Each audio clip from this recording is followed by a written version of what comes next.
le général Laurent Nkunda a été pris par le Rwanda et il n'a pas été présenté devant la justice. Est-ce que cela ne serait pas la tâche de la CPI d'envoyer la requête au gouvernement rwandais pour exiger qu'on délivre Laurent à la CPI pour être jugé là-bas?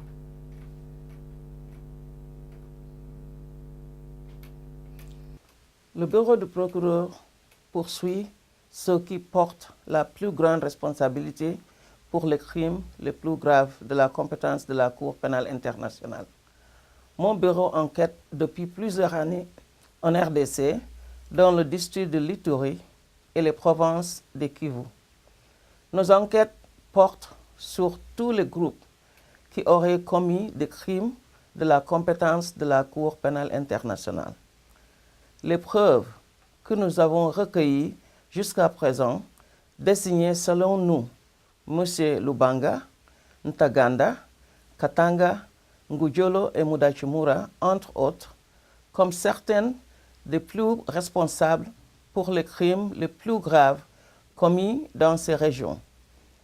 Le 14 mars 2012, M. Lubanga a été déclaré coupable de crimes de guerre consistant à avoir procédé à l'enrôlement et la conscription d'enfants de moins de 15 ans et à les avoir fait participer activement à des hostilités. Le 10 juillet 2012, il a été condamné à une peine totale de 14 ans. Au terme de son procès, les juges de la Cour pénale internationale ont acquitté M. Ngudjolo. Mon bureau a fait appel de ce verdict. À l'heure actuelle, nous attendons le verdict contre M. Katanga. Sylvestre Mudachimura est toujours recherché par la Cour pénale internationale et doit être arrêté et remis à la Cour. Nous comprenons qu'une procédure judiciaire nationale est en cours concernant M. Nkunda, qui fait l'objet d'une demande d'extradition de la part des autorités congolaises. Nous suivons le développement de cette procédure avec attention. La Cour est complémentaire des juridictions nationales et il est important que les autorités nationales compétentes prennent leur part dans l'œuvre de justice. Nous faisons notre part et nous continuons notre travail dans la région. Deuxième question. Les victimes pour le procès Thomas Lubanga se demandent à quand leur réparation. Ils se demandent pourquoi la réparation doit être collective alors que les conséquences des atrocités étaient individuelles. Quel est votre commentaire sur cela? La décision finale n'a pas encore été rendue sur ce point et la Cour déterminera cela en temps et lieu. Pour les enfants d'Ituri, pour toute une génération profondément touchée par le conflit, nous avons l'espoir que le jugement et les éventuelles réparations représentent la possibilité d'un nouveau départ dans la vie. La Cour pénale internationale va-t-elle créer un bureau permanent à l'est de la RDC ou à Bangui, en République centrafricaine, pour suivre et enquêter sur des cas de crimes de guerre ou de crimes contre l'humanité, au lieu d'attendre des équipes d'experts qui viennent de La Haye? Tout d'abord, je tiens à dire ceci par rapport aux violences qui sévissent à l'est de la République démocratique du Congo, tout comme en République centrafricaine. Ces situations sont toujours extrêmement préoccupantes et le nombre de victimes civiles affectées par des crimes graves ne cesse d'augmenter. Ceux qui seraient responsables de crimes doivent bien comprendre. Mon bureau examine de très près les allégations de crimes relevant de la compétence de la Cour, y compris des attaques contre des civils, viols, meurtres et pillages. Pour revenir à votre question, suivant la volonté des États parties, la Cour pénale internationale siège à La Haye, aux Pays-Bas, où la majorité de notre personnel est basée. Cela n'empêche pas que la Cour ouvre aussi des bureaux extérieurs dans les pays où nous travaillons pour être au plus près du terrain. La Cour pénale internationale a déjà un bureau extérieur en République centrafricaine, à Bangui, depuis octobre 2007, et 2 bureaux extérieurs en République démocratique du Congo, à Kinshasa, ainsi qu'à Bunia depuis 2005. Le tribunal pénal international pour le Rwanda est déjà en train de fermer ses portes. Est-ce que la CPI continuera la tâche du TPIR? Que fait la CPI pour les FDRL et tous les présumés génocidaires vivant en Europe?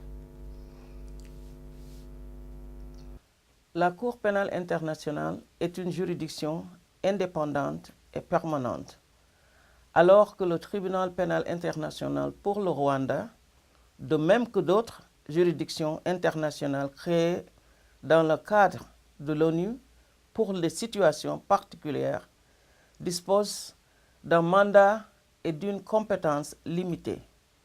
Le travail du TPIR porte sur les crimes commis en 1994, pour lequel la Cour, qui est compétente depuis le 1er juillet 2002 seulement, n'est pas compétente. En revanche, je veux rappeler que 2 mandats d'arrêt ont déjà été émis concernant le crime commis par le FDLR. L'un concerne M. Sylvestre Mudachimura, qui est en fuite et doit être arrêté par les autorités nationales compétentes. L'autre concernait M. Calixte Mbarushimana, le secrétaire général de FDLR, qui vivait justement en Europe. Il a été arrêté en France en octobre 2010 et remis à la Cour, mais les juges n'ont pas confirmé les charges que nous avions présentées contre lui et il a été libéré fin 2011. J'aimerais souligner que la Cour est une institution judiciaire, non pas politique. Nous sélectionnons les situations les plus graves relevant de notre compétence définie par la loi et nous présentons les affaires sur la base exclusivement des preuves et témoignages rassemblés, que les juges évaluent en toute indépendance pour prendre leurs décisions. Madame le procureur, quel est votre point de vue par rapport au nombre élevé des Congolais arrêtés par la CPI? Peut-on affirmer aujourd'hui que la RDC est un pays qui regorge d'un grand nombre de criminels?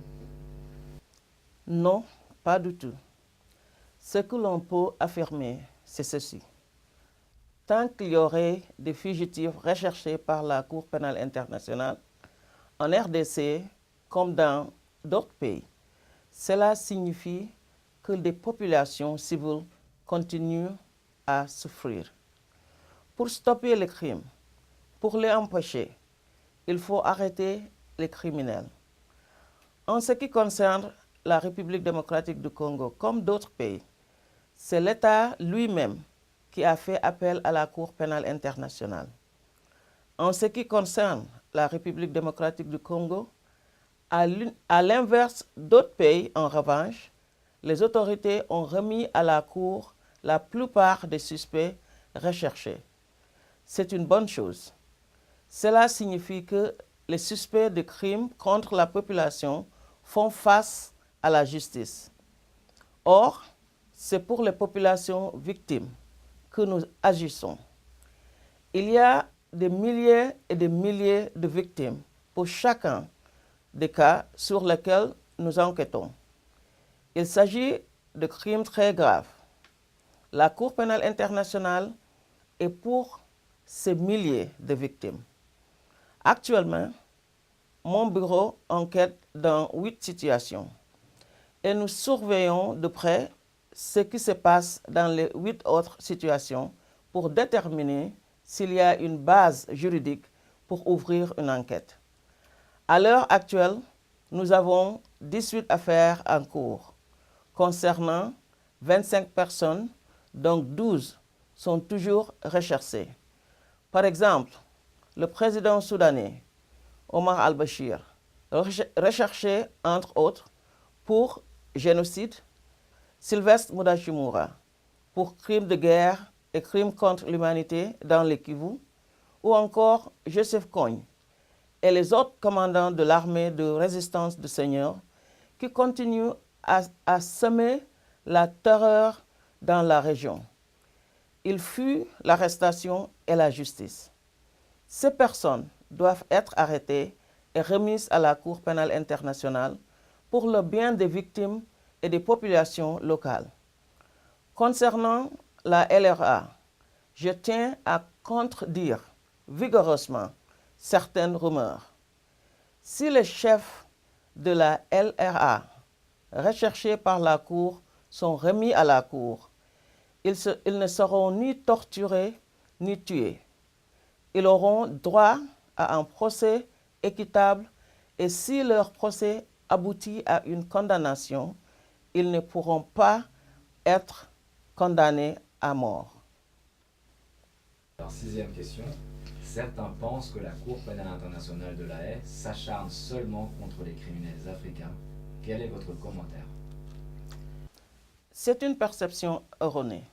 C'est contre les auteurs de crimes, d'où qu'ils soient, et pour les victimes, quelles qu'elles soient, que nous agissons. Et ce sont uniquement la loi et les preuves qui guident notre action pour que justice leur soit rendue. Rien d'autre. Nous devons sélectionner conformément à la législation les situations les plus graves relevant de notre compétence. Il y a des victimes africaines en très grand nombre, des hommes, des femmes et des enfants. Ce sont les États africains qui demandent le plus l'intervention de la Cour pénale internationale par rapport aux autres régions du monde, dans une demande de justice à laquelle nous ne pouvons pas être sourds. Aujourd'hui, nous enquêtons dans 8 pays africains où toutes les conditions juridiques requises pour pouvoir enquêter sont réunies. En même temps, mon bureau examine attentivement s'il y a lieu de procéder à des enquêtes dans d'autres pays à travers le monde entier, de la Colombie à Afghanistan, en passant par la Corée et la Géorgie. La vérité, c'est que nous entamons les poursuites uniquement à l'encontre des individus qui portent la plus lourde responsabilité pénale dans les crimes les plus atroces. Ce serait le monde à l'inverse, une double injustice. D'écarter les vraies victimes de crimes pour braquer la lumière sur de prétendues victimes de la justice internationale. Question numéro 7. Madame Bensouda, comment réagissez-vous aux critiques émises par le président de l'Union africaine qui accuse la Cour pénale internationale de mener une sorte de chasse raciale contre les Africains? Mon bureau apprécie l'engagement sans failli de l'Union africaine dans la lutte contre l'impunité des auteurs de crimes les plus graves. Cette semaine, la présidence de la Cour a émis une déclaration publique qui se trouve sur le site internet de la Cour, rappelant entre autres que les affaires devant la Cour ne concernent pas que les suspects ou les accusés. Elles concernent aussi également les milliers de victimes affectées par les événements relevant de la compétence de cette Cour. Nous sommes prêts à collaborer avec l'Union africaine et les États parties pour mettre un terme aux souffrances endurées par des millions de victimes de crimes atroces de par le monde. La justice ne pourra suivre son cours que par la voie judiciaire. Je le répète, il ne fait aucun doute que nous luttons pour le bien des victimes africaines et chacun sait pourquoi elles ont besoin de notre aide. Nous lutterons pour toute victime de crimes graves, africaine ou autre. Point. il ne faut jamais perdre de vue que les vraies victimes sont les hommes, les femmes et les enfants qui ont subi des crimes contre l'humanité, des crimes de guerre et des actes de génocide. Les individus accusés de ces crimes auront le bénéfice de tous les droits assurés par la Cour pénale internationale, y compris le droit à une défense et la présomption d'innocence. Je refuse de détourner mes yeux des victimes, elles qui ont tant besoin de justice, et de laisser l'attention se focaliser à tort sur certaines déclarations purement politiques qui détournent l'attention du vrai scandale, l'atrocité des crimes et le risque de l'impunité. La société civile burundaise a tant réclamé la Cour pénale internationale spéciale pour le Burundi, mais visiblement le gouvernement en place n'est pas favorable. Y a-t-il des chances pour que cette Cour soit créée? Le Burundi est un État partie au statut de Rome, le traité fondateur de la Cour pénale internationale. La Cour pénale internationale est la première Cour internationale permanente créée pour contribuer à mettre fin à l'impunité des auteurs de crimes les plus graves qui touchent la communauté internationale. Nous sommes compétentes pour les crimes du statut de Rome, éventuellement commis au Burundi à partir de décembre 2004. La Cour est une institution judiciaire et non pas politique. Nous sélectionnons les situations les plus graves relevant de notre compétence que le statut de Rome définit. Nous pouvons exercer notre compétence dans chacun des 122 États parties. Nous devons sélectionner, conformément à la législation, les situations les plus graves relevant de notre compétence. Concernant la mise en place d'une juridiction pénale internationale spéciale, la Cour pénale internationale n'a rien à voir avec cela. Question numéro 9. La Cour pénale internationale a été créée pour réprimer les auteurs des crimes de guerre, crimes contre l'humanité et génocide. Mais l'histoire montre que de tels crimes se répètent. Quelle est la force et la faiblesse de la CPI pour éradiquer ces crimes? En effet, le statut de Rome de la Cour pénale internationale a pour objectif de mettre un terme à l'impunité des auteurs de crimes les plus graves et de contribuer à la prévention de crimes futurs. Et trop souvent, c'est en termes de force et de faiblesse que l'on perçoit les criminels par rapport à leurs victimes. J'ai la ferme conviction que la justice est la clé qui permet de restaurer l'équilibre entre criminels et victimes, en imposant la force de droit contre le droit du plus fort. Les crimes commis à grande échelle sont planifiés. Le fait même de surveiller une situation ou d'ouvrir une enquête peut empêcher que de nouveaux crimes soient commis.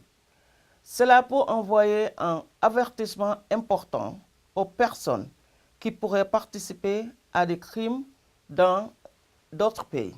Par exemple, suite au procès contre Thomas Lubanga, en ce qui concerne l'utilisation d'enfants soldats en vue de les faire participer activement à des hostilités, les armées du monde entier calquent leurs normes opérationnelles sur le statut de Rome. À tous ceux et à celles dans la région de Grand Lac qui m'écoutent aujourd'hui, je voudrais vous dire ceci. Mon bureau continue son travail pour assurer la justice, car la justice est nécessaire pour la paix et la stabilité dans la région et dans le monde. Dans ce contexte, je suis heureuse de vous faire part que je prévois une visite en RDC dans les mois à venir pour continuer le dialogue avec les populations affectées et continuer mon travail. Je vous remercie pour ces questions.